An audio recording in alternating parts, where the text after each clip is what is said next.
पूरे भारतवर्ष के जो गृहस्थ और ब्रह्मचारी हैं इनके संशय मिट जाए। पूरे भारतवर्ष के लाडली जो ऐसी कृपा करे कि उनके जो गृहस्थ हैं या ब्रह्मचारी भी हैं उनके सबके संशय मिट जाएं, जो आप कार्य कर रहे हैं।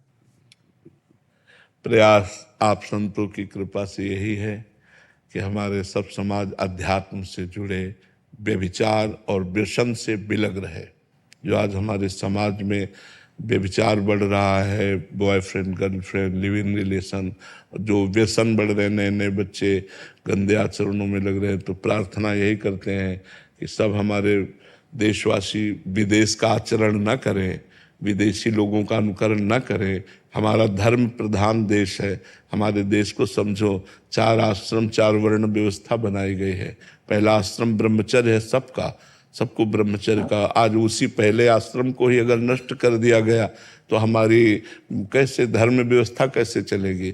धर्म व्यवस्था का पहला आश्रम ब्रह्मचर्य, पहले आश्रम में ही व्यभिचार प्रवेश कर गया तो फिर कैसे चलेगा। इसलिए आप सब संतों की कृपा से लाडली जी के द्वारा ये ऐसा हो रहा है कि कुछ लोग बदल भी रहे हैं, सुन सुन करके लोग बदल भी रहे हैं। तो बदलेंगे, उनकी सीमाएं हैं, बदलने तक की सीमाएं। वैसे संत तो असीमित है, उसकी बदलने की सीमा है जी।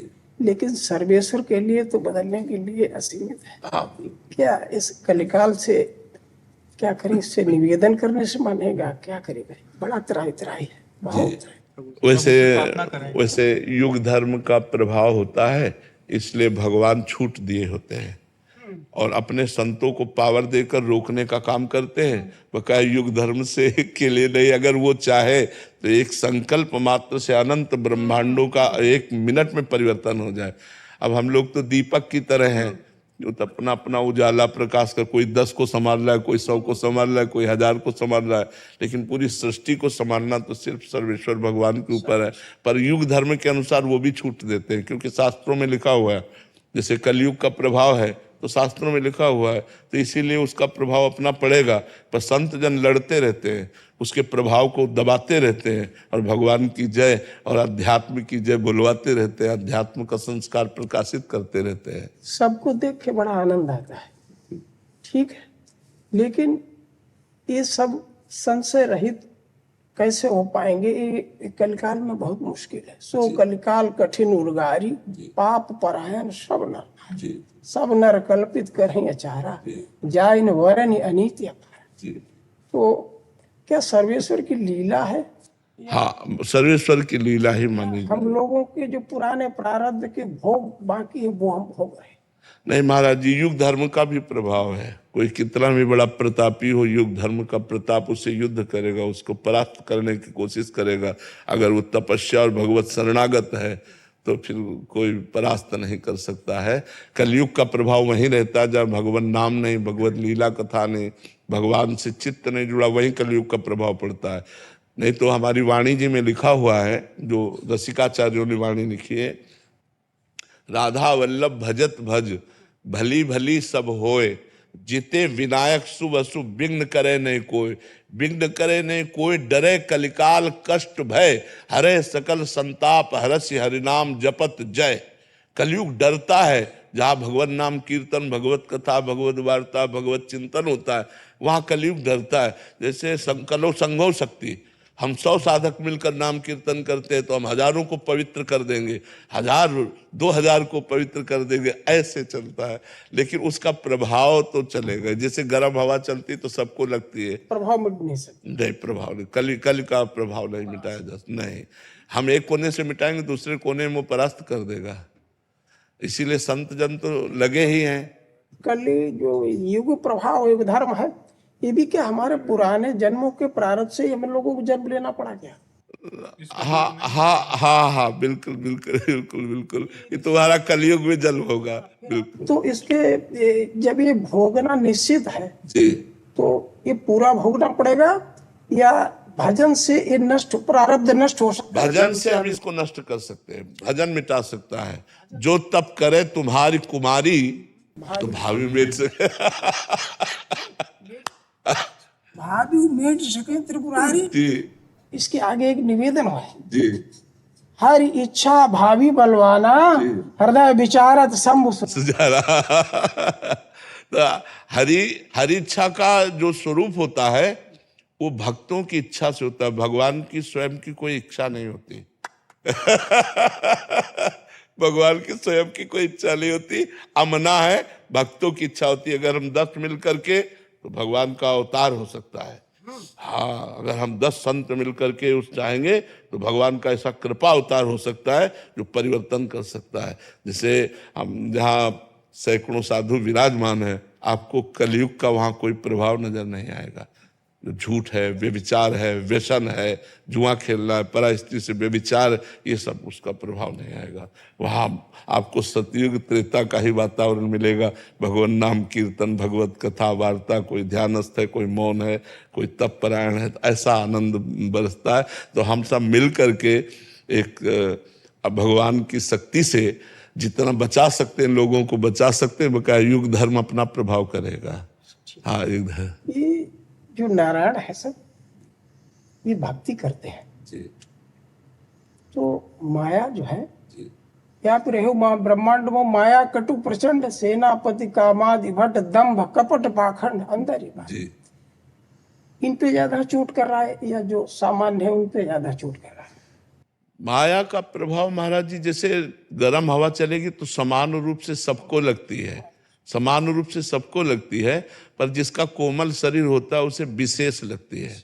तो ऐसे ही माया का प्रभाव तो चल रहा है समान रूप से, पर जो संतों का हृदय बड़ा कोमल होता है उस पर विशेष प्रभाव पड़ता है, उस पर विशेष प्रभाव पड़ता है। विशेष हाँ, क्योंकि जैसे जो गिरा हुआ है वो क्या गिरेगा, जो चल रहा है वही गिरेगा। अब इन पर अगर माया का प्रभाव पड़ेगा तो सीम की चाप सके को तासु बड़ रखा रमापति जैसा। सीम की चाप, हम ताल ठोक के कहते हैं, सीम की चाप सके को तासु बड़ रखवार रमापति। अपने बल से नहीं, अपने स्वामी के बल से कहते हैं कि आपकी एक शक्ति माया है और एक शक्ति भक्ति है। आप माया को अधीन करके रखते हैं और भक्ति आपको अधीन करके रखती है। हम इस बल से है, इसलिए सीम की चाप से कहीं को तासु बड़ रखवार रमापति जैसे। अच्छा, ये कार्य कारण, कार्य कारण जी, कार्य कारण से ऊपर कैसे पहुंचे? स्वरूप ही है कार्य कारण। हाँ, स्वरूप ही है। जो हमारा स्वरूप है वो कार्य कारण से परे है। जब तक स्वरूप बोध नहीं होता तब तक कार्य कारण में, सेवक स्वामी में ये सब भाव बने रहते हैं। जब स्वरूप बोध हो जाता है फिर द्वैत है ही नहीं, न कोई कार्य है और न कोई कारण है, वही एक है स्वरूप बोध। ये जो जीव जो यहाँ जिनके पास बिल्कुल धन नहीं है, पहुंच नहीं सकते, क्या जिनके पास बिल्कुल भी धन नहीं है, जैसे धाम आदि में पहुंच नहीं सकते जी, तो ये सब नारायण को आपके समान सामर्थ्य देके उनके पास भेजा जाए तो कैसा रहेगा? हाँ, पर अब समस्या ये है कि आग में झोंकना, समस्या ये है कि आग में झोंकना। ये किसी गृहस्थ के घर जब रुकेंगे तो गृहस्थ के हाव भाव और उससे ये प्रभावित हो जाएंगे। जब तक ब्रह्म बोध नहीं होता या जब तक भगवत साक्षात्कार नहीं होता तब तक हम प्रचार का मतलब अधिकार नहीं समझते। अच्छा, प्रचार का अधिकारी वही है जो स्वरूप बोध संपन्न, वही प्रचार का अधिकारी है। अभी इसके मतलब ये सब नारायण पूर्ण रूप से तैयार नहीं। अब बच्चे हैं। हाँ, तो आप वैकुंठ से ज्यादा मजबूत स्थिति में हो, इससे ज्यादा कुछ हो नहीं। ठीक है, मजबूत स्थिति में होगी। अपने को जीतना है, कुछ नहीं जीतना। कामना करनी है तो कामना को जीतने की कामना कर लोगे तो फिर जो महाराज बता रहे हैं कहीं भी सो जाओगे, सब मिट्टी है। ठीक है, ऐसी कृपा करो ये सब नारायण तैयार हो जाए।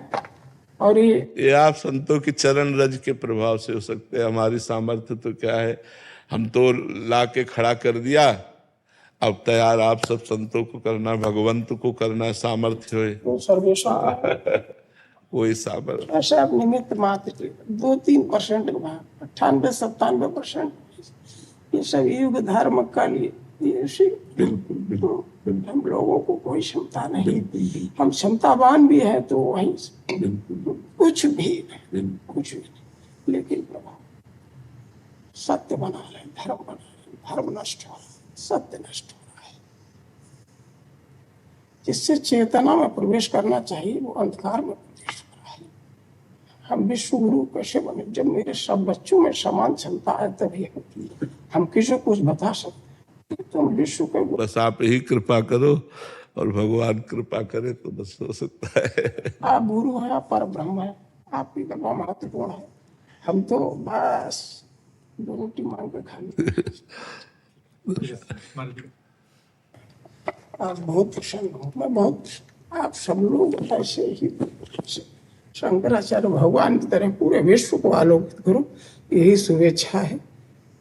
तो जय हो सर्वेश्वर, जय हो विश्वनाथ, जय हो विश्वनाथ, जय हो विश्वनाथ। शुभम करोतु कल्याणम, ज्ञान भक्ति वैराग्य वर्धनम, ज्ञान भक्ति वैराग्य सब प्रणाम। ज्ञान भक्ति।